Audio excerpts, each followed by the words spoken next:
A graça e a paz de nosso Senhor e Salvador Jesus Cristo esteja com todos, amém? Amados irmãos e irmãs, é sempre uma satisfação imensa interagir com todos vocês, fazer novos vídeos, fazer novas transmissões. Estamos aqui mais uma vez para fazermos mais uma breve transmissão. Eu sou o pastor Daniel, estou passando aqui rapidinho para fazer mais um breve vídeo. Nesse vídeo eu irei falar sobre a questão do culto. O que seria o verdadeiro culto? Bem, amados irmãos e irmãs, nós sabemos que na Bíblia o culto é o serviço sagrado. Então veja bem, e o serviço sagrado na Bíblia, ele é devotado, ele é dedicado exclusivamente a Deus e a mais ninguém. Nós não encontramos o verdadeiro culto, o sentido litúrgico do culto na Bíblia, sendo devotado ou dedicado a outros, a criaturas ou a outros, a anjos, a santos, não encontramos. No entanto, a Igreja Católica Romana, ela faz a distinção de três tipos de cultos, ou seja, o latria, que é o que diz que é dedicado exclusivamente a Deus, o de dulia, que é o culto dedicado a anjos e aos santos, e o hiperdulia, que é o culto dedicado à Virgem Maria, que chega a ser maior do que o culto de dulia, mas não se caracteriza com adoração. Bem, dentro desse sistema, nós podemos ver uma grande elaboração. É uma grande elaboração. Pode ser até bem intencionado, mas na verdade não é bíblico. Por quê? Porque veja bem, na teoria isso soa como algo bonito, isso soa como uma virtude, como algo nobre, mas não consiste com a verdade. Por quê? Porque veja bem, na proibição de Êxodo 20, quando Deus diz: não terás outros deuses diante de mim, não farás para ti imagem de escultura, nem semelhança alguma do que há em cima nos céus, nem embaixo na terra, nem nas águas debaixo da terra. Não se prostrarás diante dela, nem lhe servirás, porque eu sou o Senhor teu Deus, e vai seguir dizendo. Então a gente vê que, para Deus, o ato religioso de se prostrar diante dessas imagens para lhe prestar culto se caracteriza como idolatria, terminantemente. Isso é muito claro. Então nós vemos aqui que Deus proíbe isso claramente. Então veja bem, na teoria isso soa até como bonito, essa distinção dentro do catolicismo, mas na prática isso não funciona. Por quê?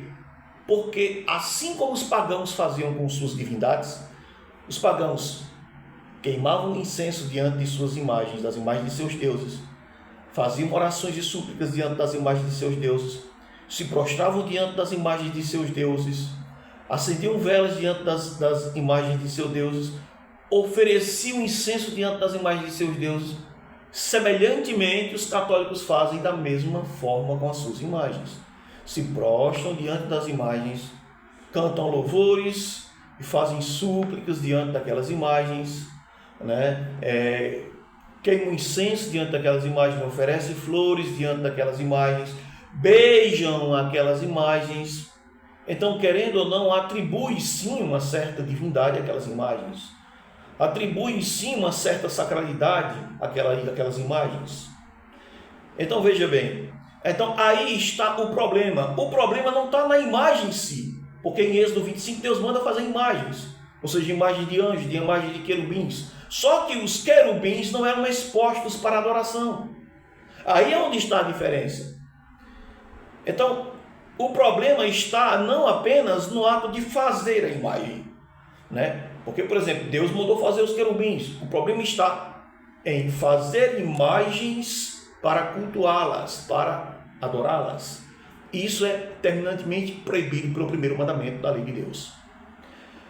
Então veja bem, irmãos, quando nós analisamos os escritos dos pais pré-nicenos, aqueles que vieram antes do Concílio de Nicéia, nós vamos entender claramente que eles condenavam severamente esse tipo de prática. E eles mostravam taxativamente que esse tipo de prática não era comum aos cristãos daquela época.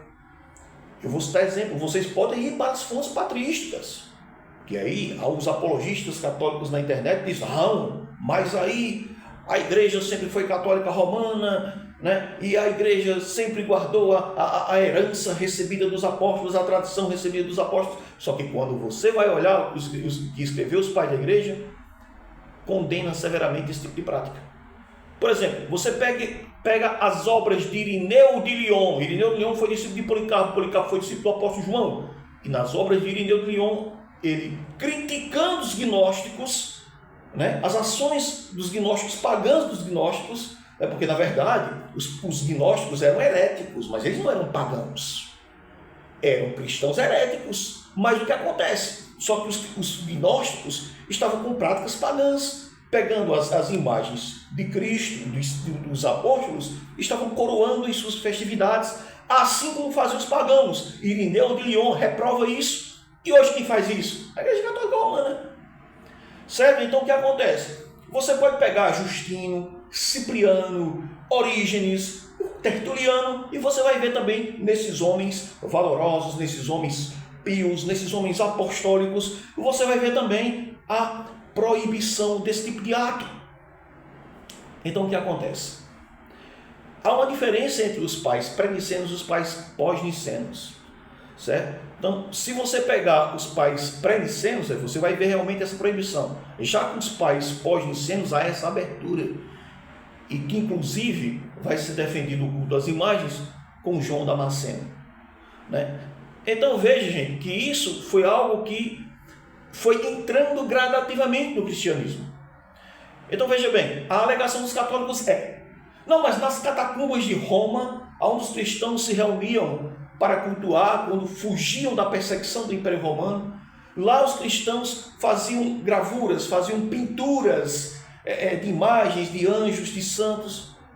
Bem, o que eram essas gravuras? Precisamos entender. Os cristãos realmente faziam aquelas imagens pintadas ali, mas com que objetivo?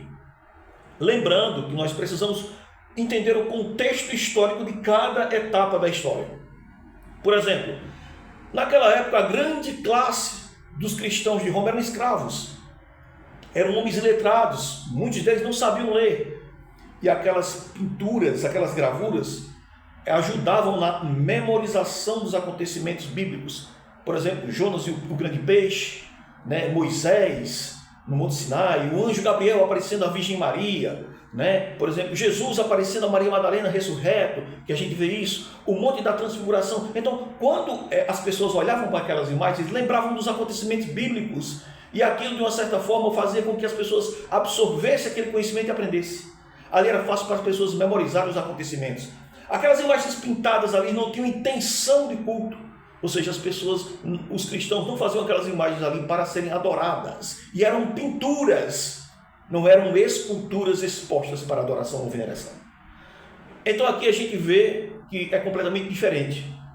Então a alegação dos apologistas católicos romanos é o que nós podemos dizer literalmente como uma falácia de espantalho, certo? Nos criticam, né? Nos criticam, fazem críticas diretas constantemente ao protestantismo, mas de uma certa forma não vivem realmente a verdade ou a tradição recebida dos apóstolos, como eles dizem que receberam, certo?